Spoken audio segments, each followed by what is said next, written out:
Karen hosted a 200-person wedding on my land without permission, and now she's in serious trouble. It all began when I noticed an unusual amount of traffic on the rural road leading to my property. Cars decorated with white ribbons, vans full of catering equipment, and guests dressed like they were heading to a royal event.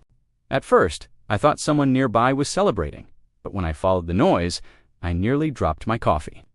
There, in the middle of my pasture, stood a giant white wedding tent, rows of chairs, a floral arch, lights strung across oak trees, and at least 200 people milling around as if they owned the place. I marched toward the crowd, furious and confused, and found Karen, my overly entitled neighbor, wearing a headset and clipboard like she was running a professional event. She didn't even look embarrassed. Instead, she said, "Oh, we needed a rustic aesthetic, and your land was perfect.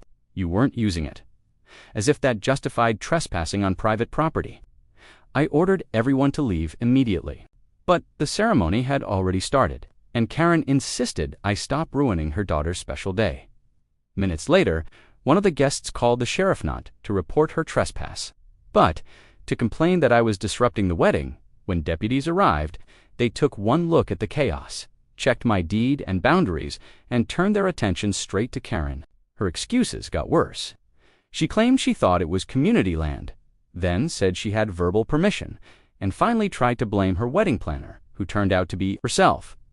The deputies shut the event down, ordered everyone off my property, and documented the damage: tire tracks, dugout pits from tent stakes, broken fences, and trash scattered everywhere.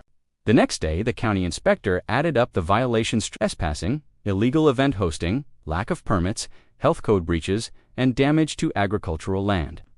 Karen tried to apologize, but only after she learned she could be facing fines in the thousands and potential charges for property damage and unlawful use of land. Her husband even begged me not to press charges, but the sheriff informed us both that some of the violations were already being handled by the county. Now Karen is dealing with legal trouble, furious guests demanding refunds, and a hefty cleanup bill. As for me, I'm still repairing my pasture, but at least the wedding photos will forever include the moment deputies walked in and shut down the most entitled event this town has ever seen.